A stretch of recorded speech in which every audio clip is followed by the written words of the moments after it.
Lady Margaret was still standing beside the coastal map when her husband cut the blue ribbon, holding the lighthouse key from her neck. "I am giving Blackthorn Estate to Julian," the Duke said before the harbour officers. "Until the smuggling charge is settled, you will have no access to the coast." The small brass key struck the table between them. Around it lay Margaret's tide books, harbour reports, and the charts she had drawn by hand over 7 years of marriage. She looked past Nathaniel, at his younger brother. Lord Julian Hawthorne wore an expression of solemn concern, but grains of red paint clung beneath his signet ring. It was the distinctive iron red paint used only on the inner machinery of Blackthorn Lighthouse. "Julian has been inside the lantern chamber," Margaret said. Every face in the map room turned toward him. Julian glanced at his spotless gloves. "I have not visited the lighthouse in months. The paint beneath your ring says otherwise." Nathaniel's jaw tightened. He had heard that tone from Margaret before, quiet, precise, and almost always followed by an uncomfortable truth. Instead of examining his brother's hand, he lifted the transfer deed. "My wife sees conspiracies in every stain, and you see innocence wherever it is most convenient." A harbour officer lowered his eyes. Nathaniel could have paused. The deed had not yet been witnessed. The key remained within his reach, and Captain Mercer, the senior harbour master, stood close enough to inspect Julian's ring. Instead, the Duke signed. The scratch of his pen seemed louder than the waves striking the cliffs below. Lord Julian added his name beneath Nathaniel's. With those 2 signatures, he gained control of Blackthorn's lighthouse, harbour warehouses, signal fires, and the income from 3 coastal villages. Margaret lost them all before the ink dried. "For your own protection," Nathaniel said, "you will remain at Blackmere Hall until the customs inquiry is concluded. For my protection, 6 crates of French brandy were discovered beneath the eastern signal house. Each bore your seal. My seal has been kept in this room." Julian gestured toward the locked cabinet behind her. "A room only you controlled." Margaret crossed to the nearest confiscated crate. The wax impression showed the Hawthorn gull above 3 waves. It resembled her private coastal seal, closely enough to deceive a hurried customs officer. But the lowest wave curved in the wrong direction. "This was carved from a drawing, not pressed from my seal," she said. "Give me 1 hour with the harbour books, and I will show you which vessel brought these crates ashore." Julian stepped between her and the ledgers.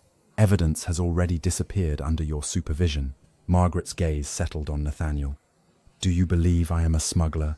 For one fleeting moment, doubt crossed his face. Blackthorn had been nearly bankrupt when Margaret took charge.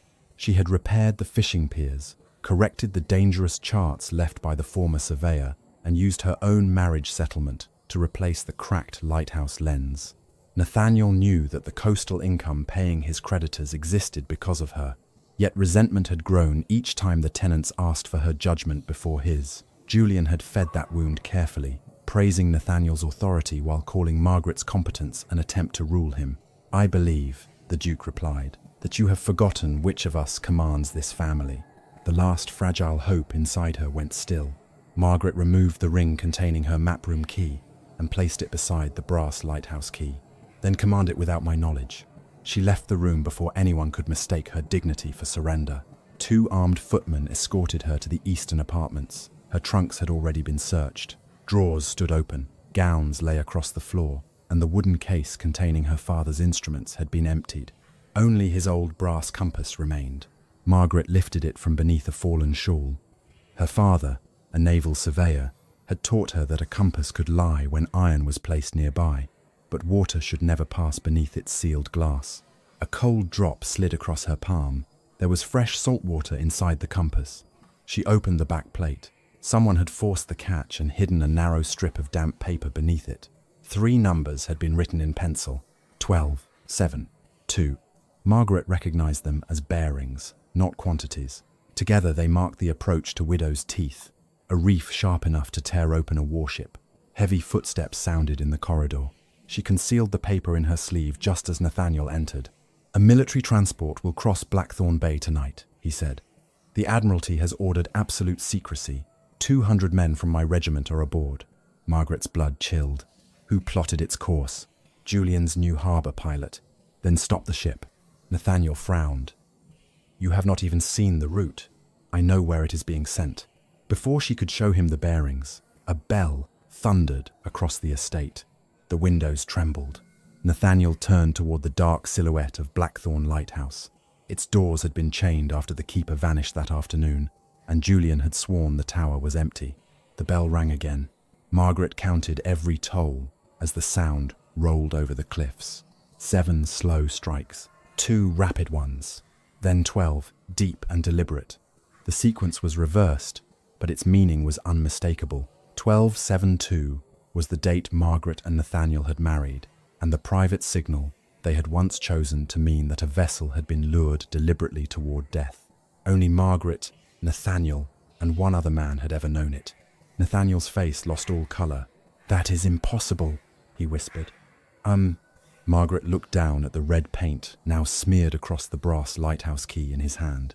"No," she said. "It means the man ringing that bell was supposed to have died 8 years ago." Nathaniel closed his fingers around the lighthouse key. "Who?" he demanded. Another toll rolled over the cliffs, slower than the last. Margaret went to the window. Through the fog, she could barely distinguish the lighthouse beam. It should have revolved in a steady circle, but the light remained fixed over the water, pointing directly toward Widow's Teeth. "Lieutenant Samuel Vale," she said. "My father's final assistant." Nathaniel stared at her. "Vale drowned before we married. His boat was found, his body was not. And you never thought to tell me that he knew our private signal.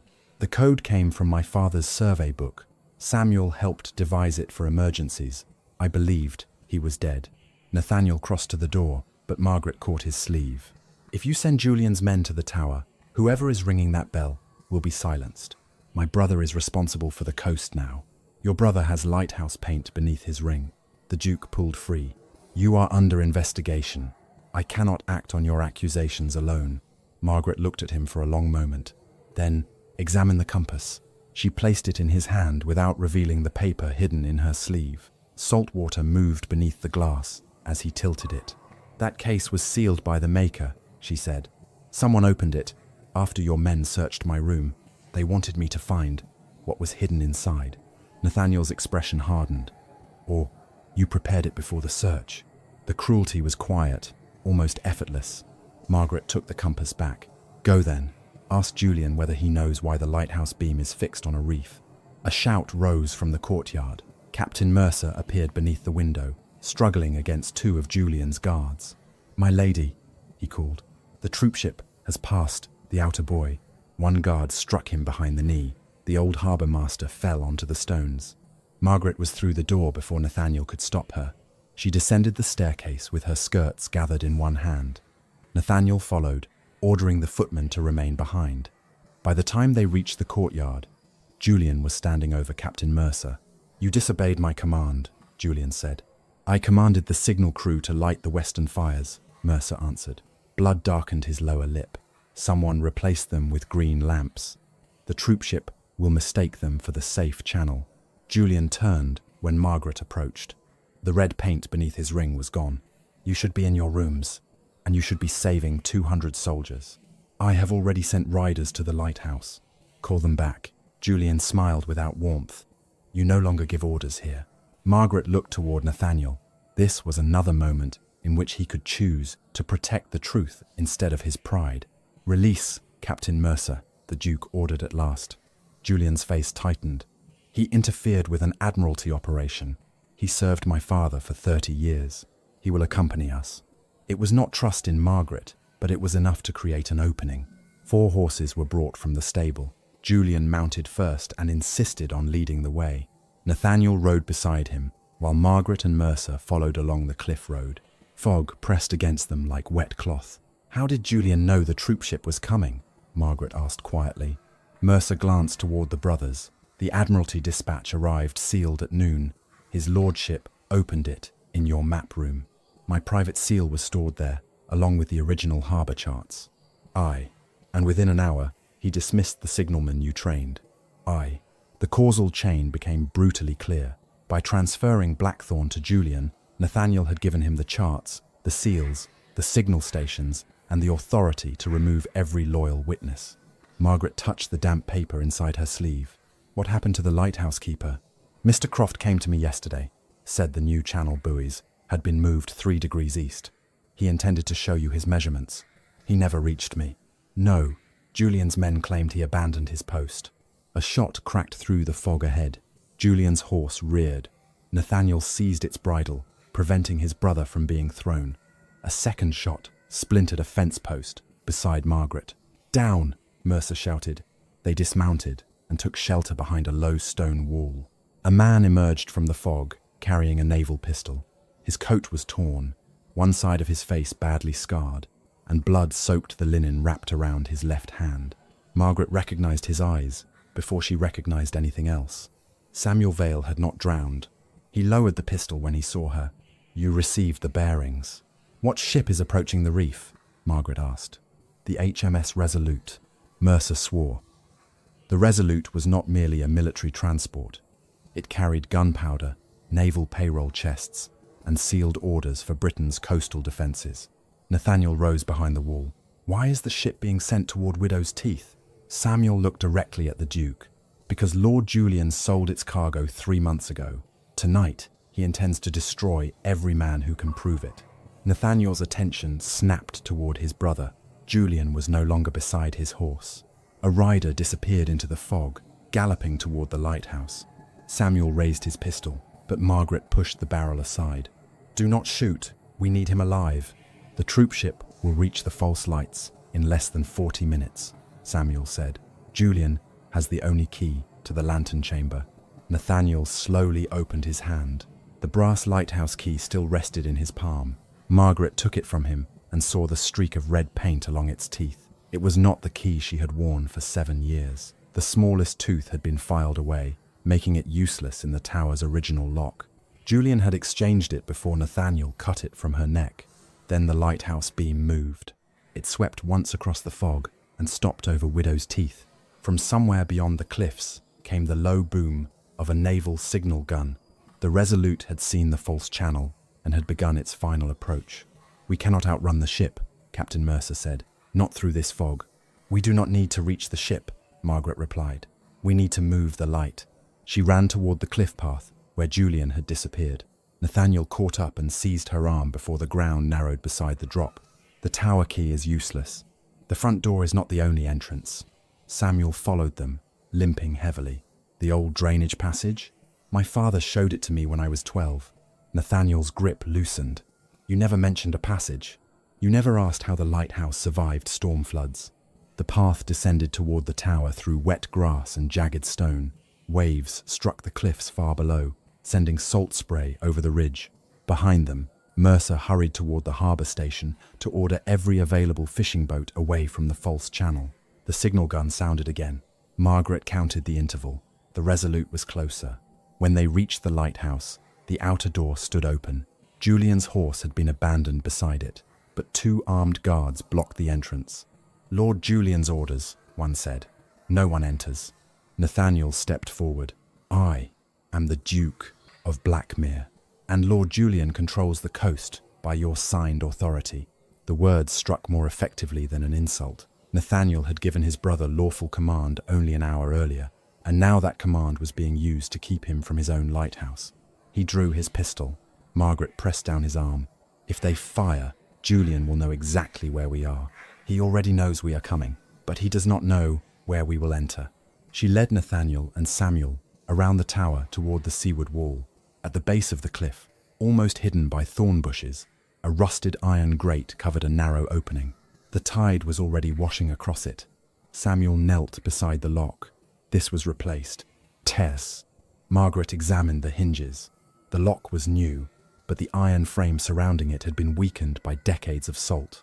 "Help me remove the hinge pins." Using Nathaniel's pistol ramrod and a loose stone, they drove out the lower pin. Samuel attacked the upper one with his knife. Nathaniel braced his shoulder against the grate and forced it inward just as a wave surged around their boots. Margaret entered first. The passage smelled of seaweed, oil, and damp stone. It was scarcely high enough to crawl through. Water rose past her wrists as she followed the incline beneath the tower. Halfway inside, her hand struck something soft. A man lay face down in the passage. They dragged him above the waterline. Margaret turned his head and recognized Elias Croft, the missing lighthouse keeper. A bruise darkened his temple, but he was breathing. Nathaniel touched the torn collar of Croft's coat. One brass button was missing. Beside the keeper's hand lay a small pair of blackened wick scissors, the ordinary tool used to trim the lighthouse lamps. A thread of dark green wool had caught between the blades. Margaret wrapped the scissors in her handkerchief and gave them to Samuel. "Keep these. Do not let anyone take them." "Why?" "Julian's riding coat is green." Nathaniel heard her but said nothing. Croft stirred. "The oil," he whispered. "Not lamp oil." "What did they bring into the tower?" Margaret asked. "Barrels marked for Blackmere kitchens, smelled of spirits." His fingers tightened around her wrist. "They said the ship must burn after she strikes." Footsteps echoed through the stone above them. Julian had not merely redirected the Resolute. He had filled the lighthouse stores with contraband spirits, enough to turn the tower into a beacon of fire once the ship broke apart. Rescue boats would be drawn toward the explosion while his men removed the payroll chests from the wreck. Margaret looked at Nathaniel. "Your brother gained control less than an hour ago, yet the replacement lock and barrels were already here." Nathaniel's face hardened with shame and resistance. "That proves he planned something. It does not prove you were innocent before today." Samuel stared at him in disbelief. Margaret felt the last warmth leave her voice. "You may defend your pride after the soldiers are safe." She continued up the narrow service stairs. At the first landing, smoke seeped through the cracks around the door. The lantern machinery groaned overhead. Someone had locked the rotation gear, fixing the beam toward Widow's Teeth. Samuel tried the landing door, bolted from the other side. Margaret studied the iron rod, connecting the lower counterweight to the lantern platform. Her father had taught her every part of the old mechanism before it was modernized. If the counterweight fell too quickly, an emergency brake would release the upper gear. She removed a hairpin and knelt beside the brake housing. Nathaniel watched her work. "What will happen? The light will rotate. And if the brake fails, the counterweight will fall through the floor." "How far?" Margaret looked toward the unconscious keeper below them. "Far enough to crush anyone in the passage." Nathaniel immediately descended and carried Croft beyond the danger point. Samuel followed, taking the wick scissors with him. Margaret pushed the hairpin deeper. Metal snapped. The counterweight plunged. The tower shook as the great gear above them broke free. The fixed beam swept away from Widow's Teeth and began revolving across the sea. From the fog came 3 blasts of the Resolute's horn. The ship had seen the correction. Margaret allowed herself one breath of relief. Then a door opened above her. Lord Julian stood on the stairway, with a pistol in one hand and Margaret's true lighthouse key in the other. "You always were the dangerous one," he said. He pointed the weapon at the exposed brake mechanism. "If I destroy this gear, the light stops again. If I fire into those barrels, the whole tower burns." Nathaniel appeared at the bottom of the stairs and raised his pistol. Julian smiled. "Choose carefully, brother. The transfer deed gives me lawful possession of everything inside this tower, including the evidence that will prove your wife a traitor." His gaze moved to Margaret. "And now that I know she can reach the lantern without a key, I shall have to make certain she never leaves it." Julian's pistol shifted toward the barrels behind him. Margaret saw the dark liquid leaking across the lantern room floor. One spark would send fire down the wooden stairs and trap everyone inside the tower. "Nathaniel," she said, "lower your weapon." Julian's smile widened. "The Duke did not move. He intends to kill you. And he intends to make you fire first." Margaret kept her eyes on Julian.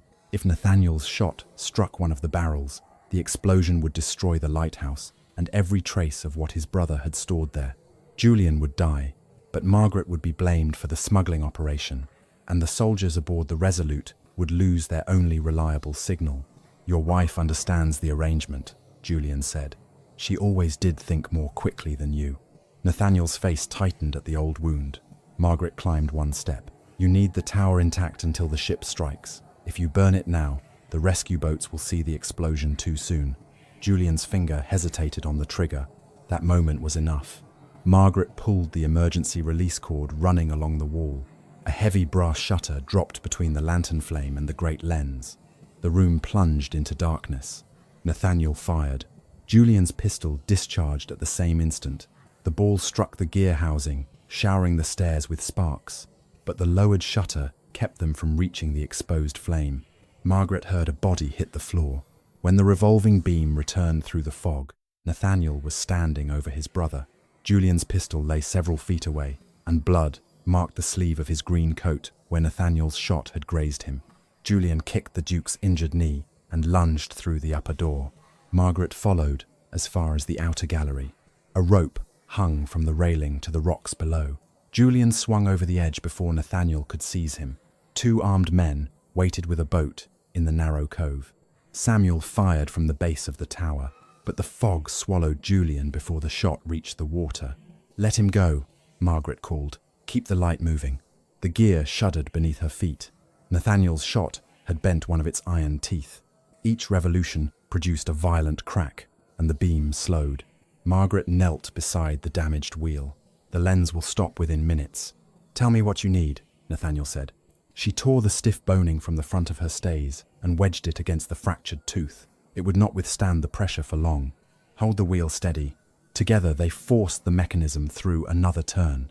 The beam crossed the bay, revealing the shadow of the Resolute, frighteningly close to the reef. A signal lamp flashed from its deck. "They are asking for a safe bearing," Nathaniel said. Margaret took Julian's abandoned lantern and answered in naval code. She gave the captain a course west by northwest, then instructed him to reduce speed until a pilot boat arrived. Nathaniel watched her hands. "How do you know the military code?" "My father taught naval surveyors. I recorded their signals for him when his eyesight began to fail." Below them, Captain Mercer arrived with 3 fishermen and a thin boy carrying a coil of rope. The boy was Benjamin Hale, a signal apprentice Margaret had taught to read weather lamps after his father died at sea. "My lady," Benjamin shouted, "the western signal fire is ready. Use white flame only," Margaret called. 3 short intervals, then 1 long. "Do not follow any command that does not come from Captain Mercer." The boy nodded and ran toward the cliff station. Julian's men emerged from behind the tower. One raised his musket toward Benjamin. Margaret left the gear without hesitation and stepped onto the outer gallery. "Down!" she shouted. She threw Julian's lantern. It struck the gunman's shoulder as Benjamin dropped behind a stone marker. The musket fired harmlessly into the fog. But without Margaret bracing the mechanism, the iron wheel lurched. The makeshift repair snapped. The beam stopped again. Nathaniel seized the wheel with both hands, fighting its weight. "Get the boy to safety." Margaret raced down the stairs and pulled Benjamin behind the tower wall. Samuel and Mercer subdued the gunman while the other fled toward the cove. Benjamin's hands shook, but he still clutched the signal rope. "I saw Lord Julian change the lamps last night," he gasped. "He told me the orders came from you. Did you see what he used to enter the tower? He had your key, and he made Mr. Croft sign a delivery page." "What page?" "A receipt for lamp oil, but the barrels smelled like brandy." Captain Mercer looked toward the keeper, who was only beginning to regain consciousness. Benjamin's testimony connected Julian directly to the false delivery, but the word of an apprentice would be attacked unless they found the signed receipt. Margaret squeezed the boy's shoulder. "You have done well. Stay with Captain Mercer." A thunderous crack came from above. They looked up. Nathaniel had forced the damaged gear through another revolution, but blood now covered his palms. Margaret returned to the lantern room and took her place beside him. For 20 agonizing minutes, they moved the lens by hand while Mercer's fishermen launched a pilot boat. At last, the Resolute's dark shape turned away from Widow's Teeth and followed the correct lights toward open water. Cheers rose from the cliff. Nathaniel released the wheel and nearly collapsed. Margaret caught him. For one suspended moment, they stood as they once had during their first year of marriage, breathless, exhausted, trusting each other without words. Then riders appeared on the road below. Customs officers entered the tower carrying warrants. Behind them came Sir Alistair Crane, the magistrate who had approved the search of Margaret's rooms. He surveyed the contraband barrels and Julian's discarded pistol. "Lady Margaret," he announced, "you are accused of attacking the lawful master of Blackthorn Coast and attempting to destroy evidence belonging to the Crown." Nathaniel stepped forward. "My brother ordered the ship wrecked. Lord Julian has already sent a sworn statement saying the Duchess planned the entire operation. He claims he came here to stop her." Margaret looked at the scattered objects in the lantern room, the barrels, the pistol, the cut rope, and the false key. "Then inspect his green coat," she said. "The missing button will match the one found beside the injured lighthouse keeper, and the fibres caught in Mr. Croft's wick scissors will match its wool." Sir Alistair turned to Nathaniel. Will your grace formally authorize the examination of your brother's clothing and private quarters? Nathaniel stared at Margaret. This time, the truth did not require faith. It required only his signature.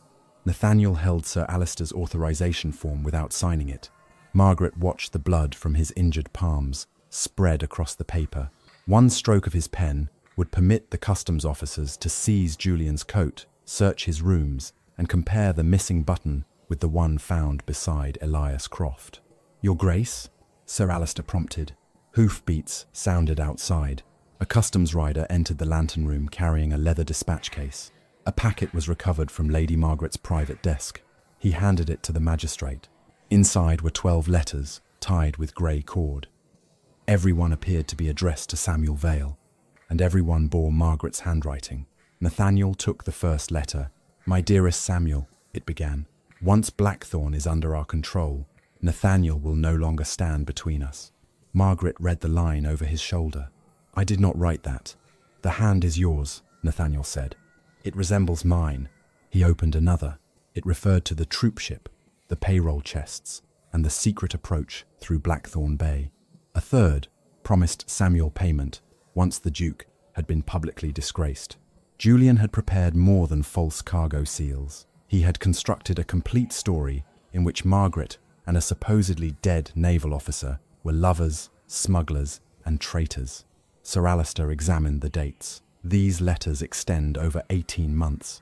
Samuel was believed dead for 8 years, Margaret said. Why would I preserve evidence of treason in my own desk? The magistrate gave no answer. Nathaniel looked towards Samuel, who stood near the stairs with Croft's wick scissors in his coat. Did you receive letters from my wife? Never. Did you return to Blackthorn before tonight? Samuel's scarred face became guarded. Yes. Margaret turned sharply. When? 3 weeks ago. I saw men moving naval stores through the eastern caves. I tried to reach you, but Julian's guards recognized me.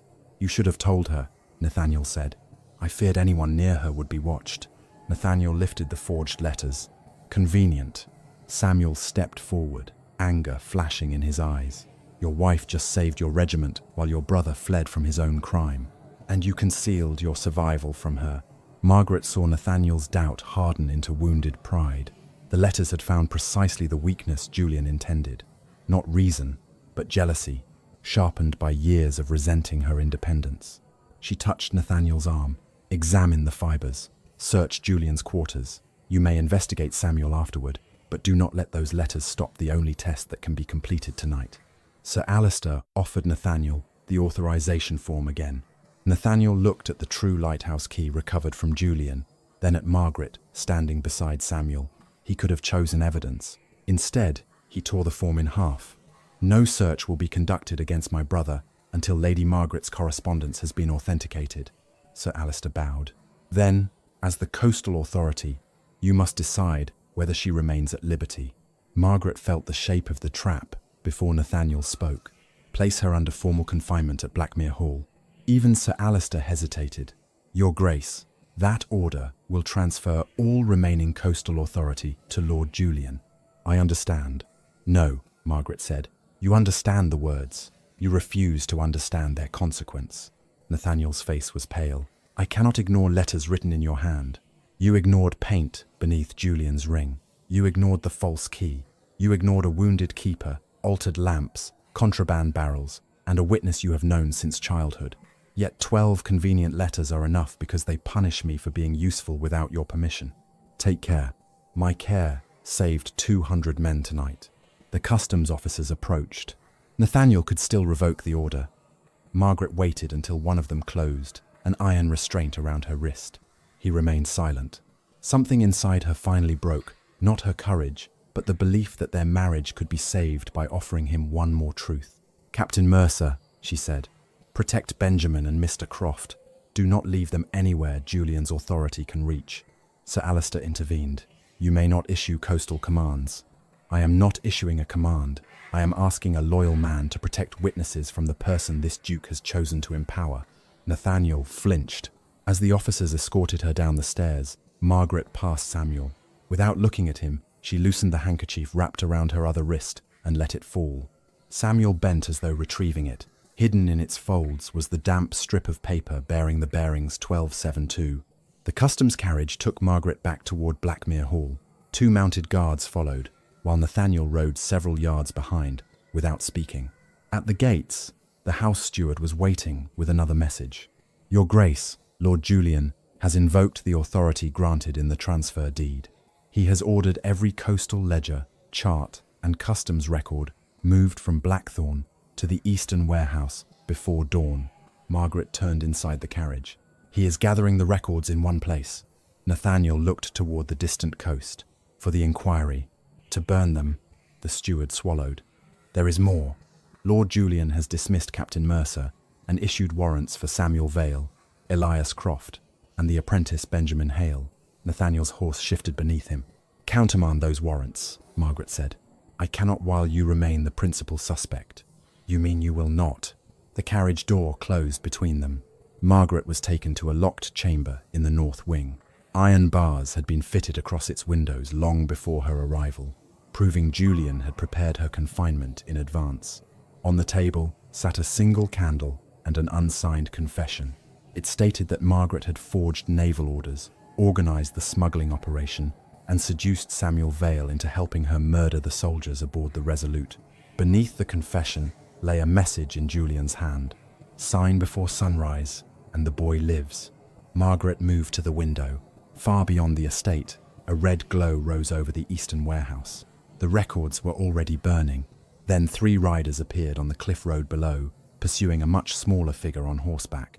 Benjamin was racing toward Blackmere Hall, and Julian's men were closing behind him. Margaret seized the candle and held its flame beneath the curtain. Smoke climbed toward the ceiling. Within seconds, the guard outside unlocked the door. What have you done? Margaret threw the burning fabric into the wash basin and drove her shoulder into him as he entered. He stumbled against the bedpost. She snatched his key ring, locked him inside, and ran barefoot into the corridor. The north wing had been emptied of servants. Julian had arranged not only her confinement, but the absence of anyone likely to hear her call for help. She reached the main staircase as Nathaniel entered the hall. What are you doing out of that room? Saving the witness your decision placed in danger. A gunshot sounded beyond the gates. Margaret ran outside. Benjamin's pony burst through the fog with blood on its flank. The boy clung to the saddle while 3 riders pursued him across the lower field. Nathaniel shouted for his grooms. No one came. Julian's authority had stripped the stable of every armed servant. Nathaniel seized a hunting rifle from the gatehouse, but the weapon was unloaded. His brother now controlled the estate's powder stores as part of the coastal transfer.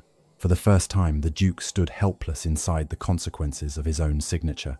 Margaret reached Benjamin as his pony collapsed near the fountain. She pulled the boy down and shielded him behind the stone basin. One rider raised a pistol. Nathaniel stepped into the open. The shot struck him high in the shoulder and spun him to the ground. Margaret did not run to him. She took the brass compass from her pocket and aimed its polished lid toward the upper windows, flashing the candlelight still burning in the entrance hall.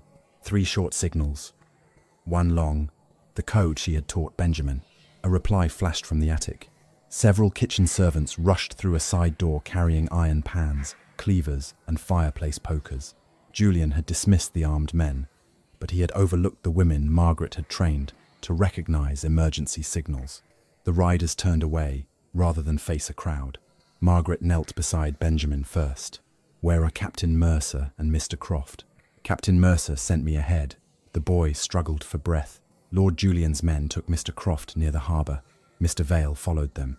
Nathaniel pressed one hand over his bleeding shoulder. You left me lying there. You were conscious. Benjamin was not. The answer hurt him more deeply than the bullet. Margaret ordered 2 servants to carry Nathaniel inside, then examined the leather document tube tied beneath Benjamin's coat.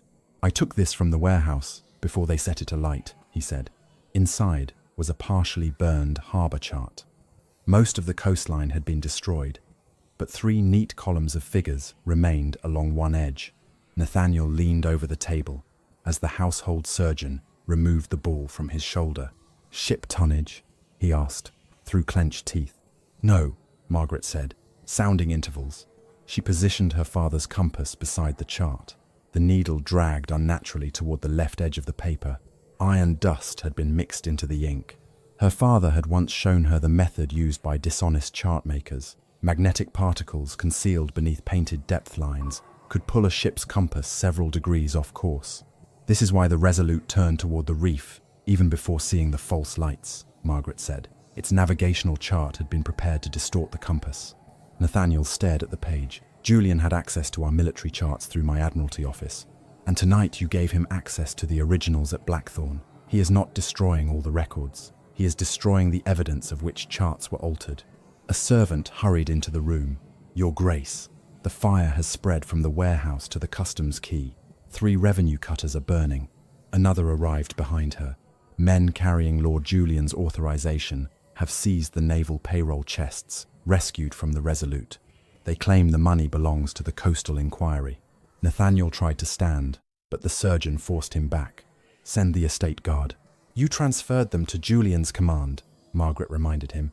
The Duke looked around his own hall and discovered that every easy order had been signed away. A third messenger entered, drenched with sweat.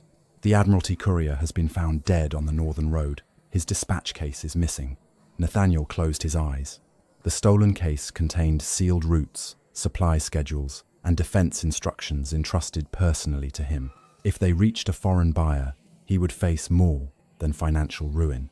He could lose his Admiralty position and be investigated for treason. Margaret examined the burned chart again. Along its surviving margin, the creator had placed tiny pinpricks at regular intervals. Not random damage. En route. It began at the eastern warehouse, crossed the Marsh Road, and ended beside St. Aldwyn's abandoned salt works, where deep water allowed small vessels to approach unseen. Julian is moving the payroll and dispatches to the salt works, she said. Nathaniel looked at her. Then we must stop him. We? I was wrong to confine you. You were wrong, long before the key turned.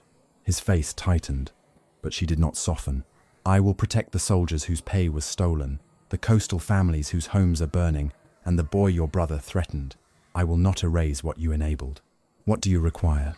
The question was different from an order. Margaret recognized the difference, but did not reward it. Written restoration of Captain Mercer's authority. Safe passage for Benjamin and Croft. Samuel's warrant withdrawn. Your seal on all 3 documents, witnessed by the magistrate. Sir Alistair has gone to the coast. Then send for him. There may not be time. Your haste created this disaster. My conditions remain. Nathaniel looked at the confession Julian had left for her. Then, with his uninjured hand, he wrote the 3 orders and pressed his ducal seal into the wax before the surgeon and steward. Margaret accepted them.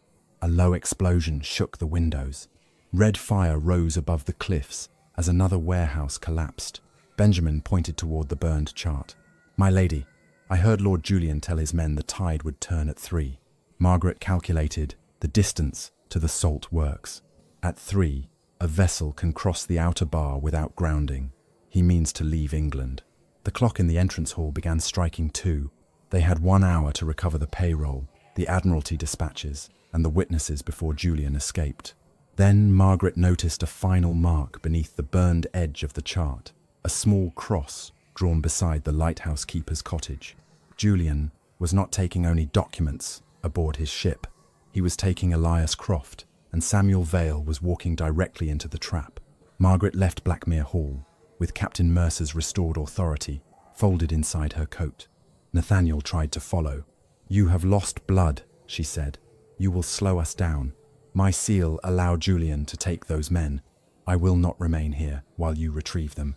This is not your opportunity to perform remorse. His face went still. If you come, Margaret continued, you obey Captain Mercer on the water and me on land. You will not negotiate with Julian. You will not destroy or remove anything we find. Every object must be witnessed and recorded. Nathaniel inclined his head. Agreed. They rowed toward the coast with Benjamin and 4 servants Margaret trusted. At the lower village, Captain Mercer was waiting beside a row of fishing boats. News of the restored order had reached him through Margaret's signal network. Nearly 30 villagers stood behind him, fishermen, sailmakers, widows, and older children carrying lanterns covered with white cloth. Nathaniel stared at them. Why are they here? Because Her Grace kept our boats from being seized after the winter storm, one woman answered. She used the lighthouse income to buy back our nets. Another lifted her lantern. And she paid the medicine bill when fever came. Nathaniel looked at Margaret. Those expenses never appeared in the estate accounts. They were paid from my coastal allowance. The allowance I accused you of using to support smugglers. Margaret climbed into Mercer's boat. You may understand the shape of your mistake later. They crossed the inlet without lamps. Margaret navigated by counting the waves between submerged ridges. The altered chart had directed ships east, but her memory placed a narrow, safe passage west of the salt marsh. Benjamin watched the compass, while Mercer measured depth with a weighted line. Nathaniel sat opposite Margaret, one hand pressed against his bandaged shoulder. For 7 years, he said quietly, I believed Blackthorn prospered because the rents improved. It prospered because people stopped losing boats, children, and homes to preventable disasters. And I never asked. No, there was no comfort in the word, and she offered none. They landed behind the abandoned saltworks 12 minutes before the tide turned. Through gaps in the ruined walls, Margaret saw Julian's men loading the payroll chests onto a black-hulled cutter. 2 foreign sailors waited aboard. Elias Croft was bound beside the dock, while Samuel lay unconscious near a stack of salt barrels. Lord Julian stood over them, wearing a dark replacement coat. He had discarded the green one. The scissors, Margaret whispered to Mercer. Does Samuel still have them? I saw them inside his coat before he followed Croft. If Julian found and destroyed the wick scissors, the fibers linking him to the attack in the lighthouse passage would disappear. Margaret divided the villagers into 3 groups. Mercer would secure the cutter. Benjamin would signal the revenue officers once the stolen payroll was visible. Margaret would enter the salt works through the drying tunnels and reach the prisoners. Nathaniel caught her wrist. Let me go first. You cannot lift your left arm. I can draw their attention. That may get Croft killed. I know. His grip loosened. Tell me what serves the plan. It was the first time he had asked without attempting to control the answer. Margaret pointed toward the western wall. Walk openly to the main gate. Julian needs your signature to make the transfer of the payroll appear lawful. Keep him talking. Nathaniel nodded and stepped into the moonlight. Julian, every guard turned. Margaret slipped through a low opening behind the salt furnaces. Nathaniel approached the dock unarmed. You have my attention. Release the prisoners. Julian laughed. You surrendered Blackthorn in front of witnesses. Everything recovered from its waters falls under my authority. You tried to wreck a military transport. A charge invented by your adulterous wife and her conveniently resurrected lover.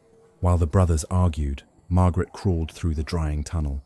Salt crystals cut her bare palms. She emerged behind the prisoners and used a broken iron hook to saw through Croft's ropes. Can you walk? She whispered. Yes. Take Samuel into the tunnel. Croft reached inside Samuel's coat and removed the blackened wick scissors. He told me these mattered. Margaret did not touch them. Keep them in your possession. Captain Mercer will record where they were found and who handled them. Croft nodded. A whistle sounded outside. One of Julian's guards had spotted Mercer's boat. Gunfire erupted along the dock. Croft dragged Samuel toward the tunnel while Margaret ran to the stacked payroll chests. Each carried an Admiralty seal, but one had been opened. Inside it were bundles of banknotes, sailors' pay lists, and Nathaniel's stolen dispatch case. Margaret took nothing. Instead, she signaled Benjamin through a crack in the wall. 3 short flashes, 1 long. Revenue officers emerged from the marsh road with Sir Alistair at their head. They had seen the sealed government property while it remained in Julian's possession. For one moment, Margaret believed they had trapped him. Then Julian seized a burning lamp and threw it into the salt barrels. Flame raced across a trail of spilled spirits. Those are not salt barrels, Croft shouted. Margaret pulled the dispatch case from the chest an instant before the first barrel exploded. The blast tore open the roof and hurled her against the stone floor. Nathaniel reached her through the smoke. He lifted the fallen case, but did not open it. Who should take custody? Sir Alistair, she gasped. He carried it directly to the magistrate and stated before 5 witnesses where it had been recovered. Mercer's men extinguished the fire before it reached the cutter. Julian's guards surrendered one by one, but Julian was gone. A trapdoor stood open beneath the ruined furnace. Margaret looked inside and heard water rushing through a tunnel toward the sea. On the floor beside the opening, lay Samuel's grey cord, the same kind used to bind the forged letters. Samuel regained consciousness and saw it. "That cord was made aboard the prison ship where Julian kept me," he said. "I can prove who ordered those letters written." Before he could explain, Croft cried out. The wick scissors had vanished from his pocket. Across the water, a small boat emerged from the drainage tunnel. Julian stood at its stern, holding the scissors in one hand and a pistol against Benjamin's head. "You have the dispatches," he called to Margaret. "I have the witness who saw me alter the lights." He tossed the scissors into the sea. Then the tide caught the boat and carried Julian and the boy toward the open channel. Margaret ran toward the nearest fishing boat. "Julian's boat will strike the outer current in 6 minutes," she said. "If he reaches it, we will lose them both." Captain Mercer cut the mooring rope, while Nathaniel and Samuel climbed aboard. Sir Alistair remained at the salt works to secure the payroll chests and record the dispatch case in Crown custody. Ahead, Julian's boat moved rapidly through the channel. Benjamin sat rigidly at the bow. The pistol remained against his neck. "Come closer, and the boy dies," Julian shouted. Margaret studied the water instead of the weapon. The outgoing tide divided around a submerged ridge. Julian was steering toward what appeared to be the deeper route, following the channel marked on his altered charts. He did not understand that the shoal had shifted during the spring storm. "Mercer, turn west. That takes us away from him, only until the current bends." The captain obeyed. Nathaniel watched Julian's boat disappear behind a wall of fog. "We are losing him." "You lost the right to doubt her navigation tonight," Samuel said. Nathaniel accepted the rebuke in silence. Their boat entered the western current, accelerated around the submerged ridge, and emerged directly ahead of Julian. He pulled hard on the rudder. His boat struck the shoal. Benjamin threw himself into the water as Julian fired. Nathaniel reached over the side and dragged the boy aboard, tearing open his wounded shoulder in the effort. Julian abandoned the grounded boat and escaped across the exposed reef toward the northern caves. Samuel attempted to follow, but Margaret stopped him. "The tide will cover that path within minutes. He will escape. Benjamin will live." She chose the boy. By dawn, the survivors had returned to the salt works. The stolen payroll and Admiralty dispatches were safe. Croft was under guard, and Benjamin had given Sir Alistair a complete statement. But the decisive physical link to Julian, the wick scissors, carrying fibres from his coat, lay at the bottom of the channel. Worse news arrived with an Admiralty carriage. Julian had sent copies of the forged letters to London before the attack. He had also accused Margaret of conspiring with Samuel to steal the payroll and sell military routes to France. A formal inquiry would be held at Blackmere Hall that afternoon. "If the panel accepts those letters," Sir Alistair warned, "Lady Margaret may be imprisoned pending a treason trial." Samuel placed the grey cord on the table. "This came from the prison hulk where Julian kept me. A clerk aboard that ship was forced to copy Margaret's hand." "A length of cord proves very little," the magistrate said. "The clerk can testify." "Where is he?" Samuel's silence answered. Julian had moved or killed the only man capable of identifying the forgeries. At noon, the Admiralty panel assembled in Blackmere Hall. Officers, customs commissioners, and local magistrates filled the gallery. Margaret stood alone before them while 12 forged letters were read aloud. Julian did not appear, but his written statement portrayed him as a loyal man driven into hiding by his brother's violent and unfaithful wife. Then the panel called Nathaniel. He could have protected his title by claiming Margaret deceived him. He could have presented himself as another victim of her supposed conspiracy. Instead, he faced the room. "I granted my brother access to confidential naval routes," he said. "I transferred the coast after my wife warned me that he had entered the Lighthouse. I refused a lawful examination of his clothing and rooms. I ordered her confined, despite physical evidence supporting her account." An admiral's expression darkened. "Are you admitting negligence in the handling of Crown intelligence?" "Yes. You understand that such an admission may cost your office." "It should." A murmur spread through the hall. Nathaniel continued. "Lady Margaret saved the Resolute. Every loss that followed was made possible by authority I knowingly placed in my brother's hands." His confession did not establish Margaret's innocence, but it destroyed his Admiralty career. Before the hearing ended, his commission was suspended and his access to government dispatches revoked. Margaret felt no triumph. He had finally told the truth, but the truth had arrived after others had paid for his silence. The panel examined the rescued dispatch case. The most sensitive coastal map was missing. Sir Alistair swore that the case had remained sealed in his custody, proving the map had been removed before Margaret recovered it. The presiding admiral ordered her held overnight. As guards approached, Benjamin slipped through the gallery and pressed something into her palm. A tiny curl of red paint. "I scraped it from the false lighthouse key," he whispered. "You told me never to ignore what does not belong." Margaret looked at the brittle paint and remembered Julian's ring, the altered lock, and the missing chart. Red paint covered the inner lantern machinery, but it was never used on keys. The substance was not lighthouse paint at all. She crushed it between her fingers and smelled linseed oil mixed with bitter resin. Chart varnish. Julian had stained the false key while using it to press down the curling edge of a newly painted map. The missing military chart had not been stolen from the dispatch case. It had been copied inside Margaret's map room before Nathaniel gave Julian control of the coast. That meant Julian's copy contained a deliberate error Margaret had placed on every unfinished chart. A non-existent freshwater spring marked beneath St. Aldwyn's cliffs. The mark prevented unfinished surveys from being mistaken for final naval maps. Only the person who possessed the stolen copy would know about that spring. Margaret turned to the presiding admiral. "Announce that the missing map has been recovered," she said, "and publish one detail from it, the spring beneath St. Aldwyn's cliffs." "There is no spring there," Captain Mercer said. "Precisely." Understanding entered Sir Alistair's face. Margaret closed her fingers around the red fragment. "Julian needs a foreign buyer to believe his map is genuine. If he hears that the Admiralty has recovered it, he will attack the false detail to prove that his copy is the authentic one. And in doing so," Nathaniel asked, "he will reveal knowledge that only the thief could possess." Margaret looked toward the crowded gallery, where Julian's allies were already listening. "Let him believe I will be sentenced tomorrow, then give him one final opportunity to correct my navigation in public." Before sunset, Sir Alistair released a carefully worded notice. The missing defence chart had been recovered, and Admiralty surveyors were verifying the freshwater spring marked beneath St. Aldwyn's cliffs. The false report travelled through Blackthorn faster than any official messenger. Margaret spent the night preparing the hall. Captain Mercer placed Benjamin and Croft in separate guarded rooms, so neither could be threatened nor accused of shaping the other's testimony.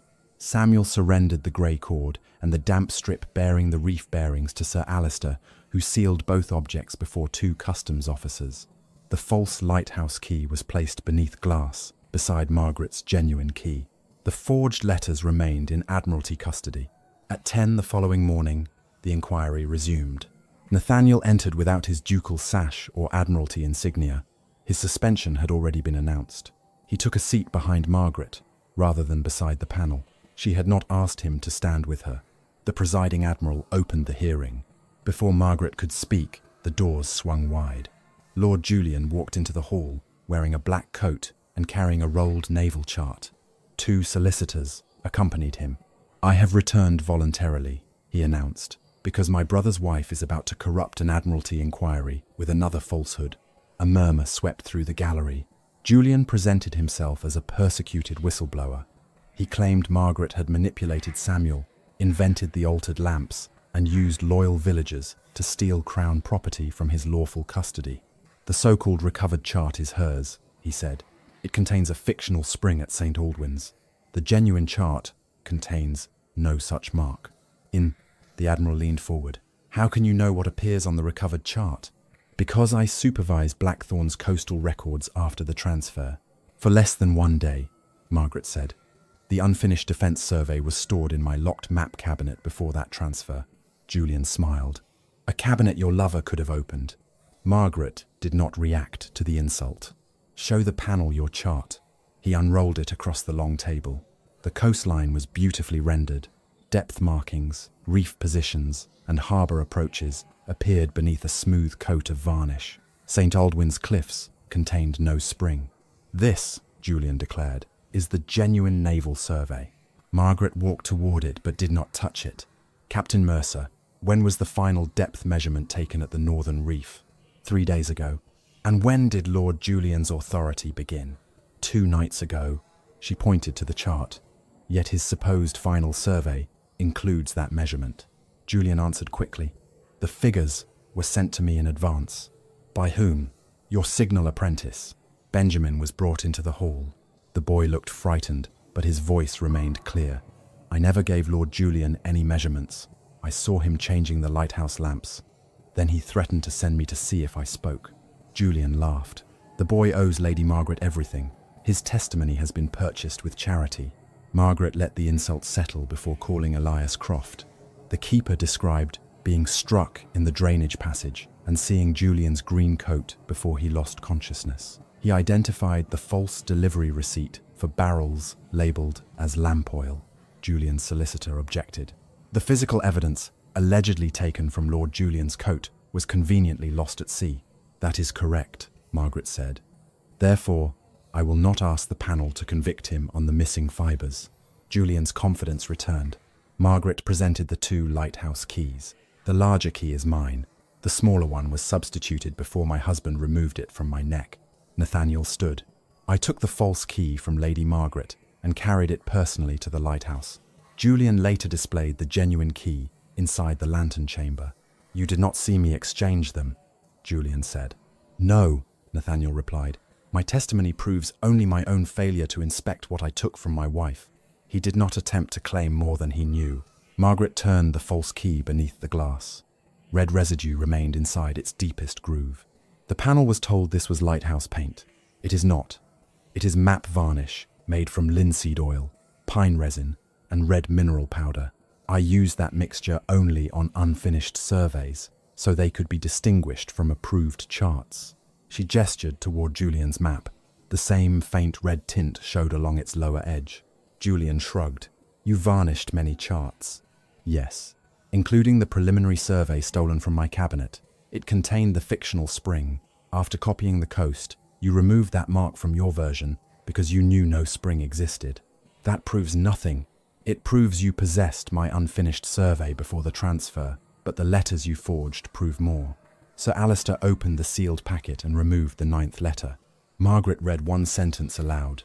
Samuel, land the payroll beneath the freshwater spring at St. Aldwyn's, where no customs officer will find us. The hall fell silent. Julian's expression changed for the first time. The letter is dated 6 months ago, Margaret said. 6 months ago, the fictional spring existed only on a private unfinished chart locked inside my map cabinet. Samuel never saw that chart. No approved naval survey contained the mark. She placed the letter beside Julian's chart. The forger knew the false spring because the forger had access to the stolen survey. Julian recovered quickly. Margaret wrote the letter herself. Naturally, she knew her own mark. A plausible answer, she said, which is why I did not rely on the spring alone. Sir Alistair brought forward the grey cord recovered from Samuel and the cord that had bound the forged letters. Both had been cut from the same unusual material, tarred thread woven around a pale metal strand. Samuel addressed the panel. That cord was manufactured aboard the prison hulk Valiant. Lord Julian held me there under a false name, while his clerk practiced Lady Margaret's handwriting. Julian spread his hands. And where is this imaginary clerk? Margaret looked toward the rear doors. He is not imaginary. We did not need to find him. Captain Mercer placed the Blackthorn Harbour ledger on the table. It had been removed from the Western Signal Station before Julian ordered the records burned and had remained in Mercer's possession. The Valiant required food, ink, paper, and lamp oil, Margaret said. Those supplies had to enter Blackthorn Harbour. Every delivery required the Coastal Master's counter-signature. She opened the ledger to a page bearing 6 payments authorized by Julian. Beside each payment was a small impression made by the signet ring he still wore. Margaret placed the forged letters beneath those entries. The person who wrote these letters rested his hand on the prison hulk's supply ledger. A damaged metal strand beneath the grey cord left the same curved indentation across every sheet. She pointed to a faint crescent pressed into the paper. The curve is not random. It matches the broken edge of one object used repeatedly aboard the Valiant.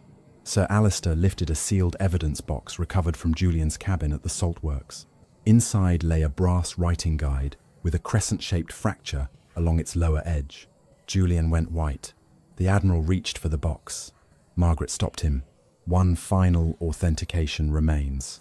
When that broken edge is placed against the impressions on the letters, the panel will know whether the correspondence was written in my room or manufactured aboard Lord Julian's prison ship. Sir Alistair removed the brass writing guide from its evidence box. He aligned the broken crescent against the first forged letter. It matched perfectly. The same curve fitted the second, then the third. One by one, the 12 letters revealed the identical indentation left aboard the prison hulk Valiant. No one spoke. Lord Julian backed toward the doors. The presiding admiral ordered the guards to stop him. "You have proved where the letters were written," Julian said, struggling to keep his voice steady. "You have not proved that I ordered them." Margaret opened the Blackthorn harbour ledger. "These 6 supply payments bear your signet impression. The prison ship received paper matching the letters, grey binding cord, and the ink used to imitate my hand. Each delivery was authorised using coastal funds you claimed I had stolen. A." Julian turned toward Nathaniel. "Brother, she is constructing this because she has always wanted Blackthorn for herself." Nathaniel rose. "No. She held Blackthorn together while I resented being reminded that she could do what I could not." Julian's face hardened. "You signed the transfer." "I did." "You confined her." "I did." "You believed the letters." "I chose to believe them." Nathaniel faced the crowded hall rather than hiding behind his rank. "My brother created the lies, but I gave them power. Lady Margaret showed me the paint beneath his ring, the false seal, the altered key, the injured keeper, and the changed signal lights. Each time, I had an opportunity to investigate. Each time, I chose my pride over her evidence." The admission removed Julian's last defense, that Nathaniel had been deceived by a perfect scheme. The scheme had succeeded because the Duke repeatedly refused the truth. Under questioning, Captain Mercer reconstructed the operation through actions rather than speculation. Julian had used the prison hulk to detain Samuel and force a clerk to imitate Margaret's handwriting. He copied her unfinished survey, altered naval charts with magnetic ink, and replaced the channel lights. Smuggled spirits were placed in the lighthouse so the tower could be burned after the Resolute struck Widow's teeth. Benjamin described the changed lamps. Croft identified the false oil delivery. Samuel explained how Julian had planned to recover the payroll chests from the wreck and sell the stolen defence dispatches to the foreign sailors waiting at the salt works. Finally, Sir Alistair opened Julian's seized account case. Payments from the foreign buyers matched the dates of the missing naval cargo. The trap had not failed because of chance. It had failed because Margaret understood the coast Julian believed he owned. Julian was arrested for treason, attempted murder, forgery, kidnapping, theft of crown property, and conspiracy to wreck a naval vessel. His solicitors were detained for questioning, while the officers who had knowingly carried out his false warrants were removed from service. No dramatic confession was required. The maps, payments, witnesses, altered key, and forged letters spoke together. The Admiralty formally cleared Margaret's name. Every accusation against her was withdrawn and ordered struck from the customs record. Nathaniel's punishment remained separate. He lost his Admiralty office permanently. The Crown removed Blackthorn Coast from his personal authority and placed it under an independent trust administered by Margaret, Captain Mercer, and 2 elected representatives of the coastal villages. Nathaniel surrendered the income he had drawn from Blackthorn during their marriage. He restored Margaret's coastal allowance with interest and transferred an unentailed house near the harbour into her separate trust, giving her a secure residence beyond his control. Then he requested permission to address the tenants and officers assembled outside the hall. Margaret did not stand beside him. Nathaniel faced the same people before whom he had removed the lighthouse key from her neck. "I accused my wife publicly," he said, "so I will correct the wrong publicly. Lady Margaret did not hide smugglers. She exposed them. She did not endanger the Resolute. She saved every man aboard it. Blackthorn prospered through her work, not mine, and I punished her because gratitude felt too much like admitting dependence." His voice faltered. "But," he continued, "I cannot ask the woman I confined to trust the man who ordered the lock turned. I can only return what I took, accept what I have lost, and leave her future entirely in her hands." Before everyone present, he placed Margaret's genuine lighthouse key on the council table. He did not attempt to hang it around her neck. He did not touch her. That evening, Margaret found him alone on the cliff above Blackthorn Tower. His shoulder remained bound, and the wind pulled at his coat. I have arranged rooms at Ashcombe Lodge, he said. I will leave Blackmere Hall tomorrow. You are surrendering your own house. No, I am giving you distance from the man who used it as your prison. Margaret looked toward the lighthouse, where Benjamin and Croft were preparing the restored lantern. I loved you once because you listened when I spoke of the sea, she said. Then you began hearing every answer as a challenge. I know. You do not earn forgiveness by losing your office. I know. And saving Benjamin did not erase the fact that he was endangered by your decision. I know that too. For the first time, Nathaniel offered no defense, promise, or request.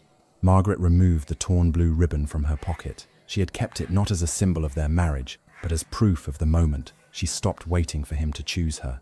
I will live at the harbour house, she said. You will remain at Ashcombe. For 6 months, you will not visit unless I invite you. Nathaniel bowed his head. As you wish.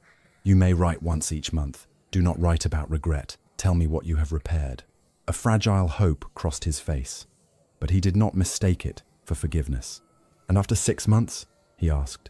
Then I will decide whether there is anything left to rebuild. Margaret walked down to the lighthouse alone. Before the harbour council, she threaded the brass key onto a new white cord, one she had chosen herself. She unlocked the tower, climbed to the lantern room, and set the restored mechanism in motion. The great lens turned smoothly. Its light crossed the cliffs, the safe channel, and the dark water beyond.